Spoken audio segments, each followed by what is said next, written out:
I want to talk a little bit about these are the habits of the investment habits of the poor, the middle class, and the rich. So I'm going to call these investment habits. So what's happening right now is everybody's blaming everybody.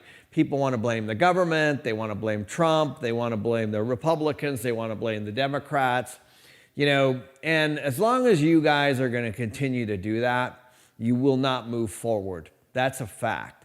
The situation that we're all in is based on the choices that we've all made. Now, I do understand that some of us have advantages and some of us have been through different kinds of circumstances.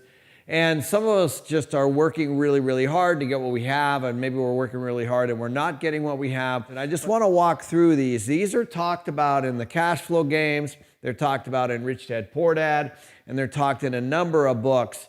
And so the poor, what they do is they make their money and they basically spend expenses typically on rent. And maybe they have some savings, they go on vacations, et cetera, et cetera. Nothing wrong with that. But that's typically the way that the poor are handling their money.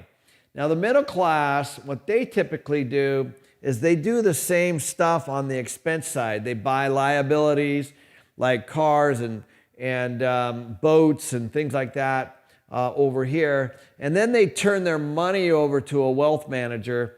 Or they stick it in deposits, fixed deposits or retirement savings or wealth management.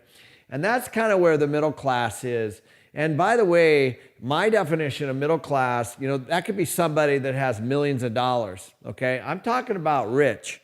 So I'm not talking about people that have, that have a lot of toys and stuff, because that's exactly the pattern. It's not necessarily a good sustainable pattern unless they have a good solid income. The rich do things very, very, very differently. So they still have the expenses and the liabilities and all that stuff. But what they're doing is that they're investing in assets. And the definition of an asset is something that puts money in your pocket. So Robert Kiyosaki says, and a lot of people have said, that the rich don't work for money. And this is true. So right now, I have 8,000 tenants paying rent, paying mortgages and all our billing, paying all the expenses, paying all my employees and all that stuff. And I have what's called passive income coming in. Now, a lot of those people got hurt. A lot of them aren't paying. But with the stimulus money, a lot of them are paying. The point is I'm in assets. So I'm not actually working for my money. It's already at work for me. It's called the velocity of money. And so this is kind of the pattern of the middle class, and this is the pattern for the rich. And so what I wanted to show here is that most middle class, they go to work for a job and then they pay big taxes. And if you want to see a great tax video, go take a look at some of Tom Wheelwright's work, because a sole proprietor or the employee is one of the biggest taxed there can be. In fact, that is where most of the tax comes. Most of the businesses down here, like for me, I have things like depreciation and bonus depreciation and things that I can write off in my business legally to reduce my taxes significantly.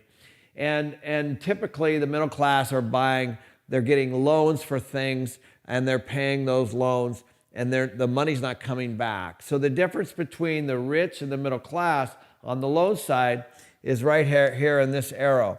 And basically the money comes back as the rich build businesses and they acquire new skills and they study. And that's what we're going to talk about here, is right here, this studying piece.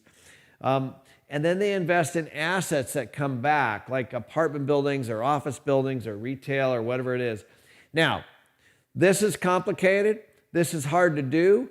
But the truth is, if you can change your habits, then you're going to change your results. And if you don't change your habits, then you're not going to change your results.